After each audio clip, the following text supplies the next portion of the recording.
I'm the celebrity round here. You're just a sofa. The only thing you're useful for is to have my bottom on.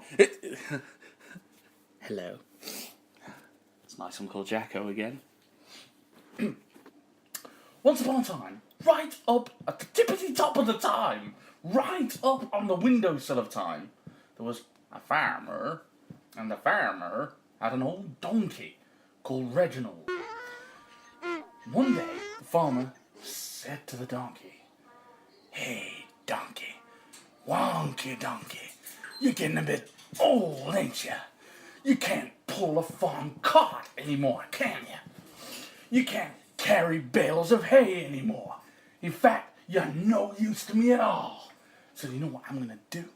Tomorrow morning, I'm going to shoot you, and I'm going to melt you down and make you into glue." So what are you going to do? Well, the donkey was very upset. "I'm not staying here to be made into glue," he said. "I'm going to run away. I'm going to run away to Bremen town in Germany, and I'll become a musician. I'll play the drum with my hooves." And to demonstrate, he drummed on the wall of his stall. Boom, ding-a-dum, bing-a-dum. But he broke through the wall, and out he got, with a bray of delight. He was just about to sneak across the yard and get out, when he heard the farmer talking to the old sheepdog. "Hey, dog, you're getting a bit old as well, ain't you? Why, you're all covered in fleas. You can't chase the sheep anymore. You don't even fetch the right slippers anymore. I've got no use for old dogs. So in the morning, I'm gonna drown you." "So what are you gonna do?" "Oh, well, that's not fair," said the dog. "What have I ever done? I'm not staying here to be drowned. I'm gonna run away. Ruff!" And the donkey whispered to him, "Hey, dog, why don't you come with me? I'm going away to Bremen town to become a famous drummer." "Oh, that's great," said the dog. "I can run away to Bremen town too. I can play the flute with me nails. Listen." "Well, that's great, that," said the donkey. And they were just about to leave when they heard the farmer talking again. But it was to the cat. "Oh, let's leave that old thing," said the dog. "No, let's listen, see what he's saying," said the donkey. And the farmer said, "Hey, cat, you know I never liked you. I hate cats. I never liked you one bit. So you know what I'm going to do? In the morning, I'm going to kill you, I'm going to shave off your fur, and I'm going to make you into a tennis racket." "Ha ha! A tennis racket? Bro, you cannot be serious, master." "Damn right I am, and I'm going to play 15 love on your face. Ha ha! Oh, meow, mamma, I'm not staying around here to be made into a tennis racket. No chance, meow." "Hey," said the dog, "hey, why don't you come with us? We're going away to Bremen town to be musicians." "Oh, count me in, that's groovy," said the cat. "I can play the violin with my claws." Anyway, the night was getting fairly late, so the animals decided that they would shelter in the barn and escape in the morning. But just then, just as they were about to fall asleep in the hay, they heard, "Cock-a-doodle-doo! Shut up, you chucky cock!" cried the farmer from his bedroom window. "You never crow at the right time of day, so you know what I'm going to do? Tomorrow morning, I'm going to break your neck, and I'm going to serve you up for dinner with roast potatoes, Yorkshire puddings, carrots, and broccoli. Ugh. So there." "What? I'm not going to be made into Sunday dinner!" roared the cockerel. I can't do his voice properly because, yeah, it's too loud. But he always speaks like that! And shouts a lot and says cock-a-doodle-doo and things. Anyway, the animals managed to talk him down off the roof and tell him they were going to run away to be musicians. "Great!" said the cockerel. "I'm going to run away too!" "Shh!" said the dog. "If you keep shouting like that, we'll all be caught." So in the morning, the animals all escaped, and the farmer got out of bed, and he started to load his gun, and he looked at his wife snoring in the bed next to him.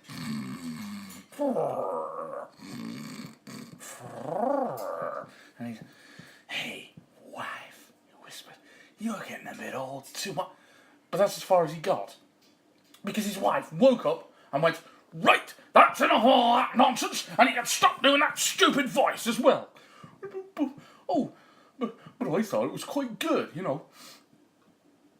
I thought it was a great voice, so I did, and anyway, who's going to stop me doing it? "Well, I am for a start," said his wife, and she took his gun off him and broke it in half.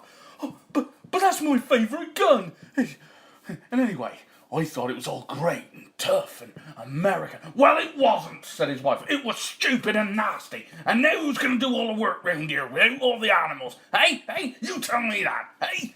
And she picked the farmer up by his ankle and she threw him out of the window without even bothering to open it. Ow! And he landed straight in the middle of the dung heap. And I'm afraid he was asphyxiated there, which served him right for being a horrible, nasty farmer. But anyway, the animals were well on their way to Bremen Town. But Bremen Town was a long way away, and so by the evening they were all tired. The dog's feet hurt, the cat's claws were too short, the cockerel's wings were tired, and who was the other one? The donkey's hooves were just, it doesn't matter. Anyway, they were all tired, so they went into a little cottage by the roadside, which appeared to be empty. But what the animals didn't know was that in the cottage lived 3 horrid huntsmen. They'd gone out hunting for the day, one to the north, one to the south, and one to the east. The animals made themselves comfortable in the garden of the cottage, not actually in the house, because there was nothing for them to eat in there or anything like that, and, well, they didn't know how to open the back door in case they wanted to go out and do their businesses. Anyway, the 3 horrid huntsmen came home, and they all started sitting round the table and drinking too much beer and boasting to each other about what they'd done that day. "So," said the first huntsman, "I took my enormous cannon, and I loaded it up with the biggest cannonball I had, and I aimed it, and I fired it, and that was how I killed the most vicious, horrible, disgusting slug of Cyprus. I did, I really did, and I shot it from 6 miles away." "A slug? Said the second huntsman. "Let me tell you what I did. I got an SS missile, right? And I loaded it up, and I fired it, and that was how I killed the most horrendous ladybird of Leicester, and half the people of Loughborough as well." And they went on like that for ages. Then, all of a sudden, the lights went out, and the huntsmen realised they'd run out of candles. Well, these huntsmen, as you might have gathered, were all cowards, and they started running around the house. And they ran out of the house because they were scared, and they ran into the forest by accident. Anyway, the animals, who were all frightened by the noise, decided that they would sleep in the dark house now the huntsman had left. And so they did. Anyway, the huntsmen got themselves together, and they had a plan. And they decided that one of their number should go back to the house and try and see if it was safe. So the third huntsman, the youngest of them, decided he should go. Anyway, he crept in through the front door. But then, disaster. He trod on the cat's tail, and the cat jumped up and scratched him in the face. And then, screaming, he ran into the kitchen and bumped into the dog. And the dog bit him on the bottom. And anyway, he opened the back door and ran outside, where the donkey, bonk, kicked him in the leg and sent him sprawling forward into all the poo that the animals had done that day. Then, all the noise woke the cockerel up, and he went, "Cock-a-doodle-doo! Hang on a minute, it's the middle of the night. What am I cock-a-doodle doing? Cock-a-doodle-doo! It's the middle of the night! Take no notice!" Anyway, the poor huntsman jumped over the fence and ran back to the other huntsman in the forest. And they said to him, "What on earth happened?" And he said, "Oh, what did I tell you? Oh, it's terrible.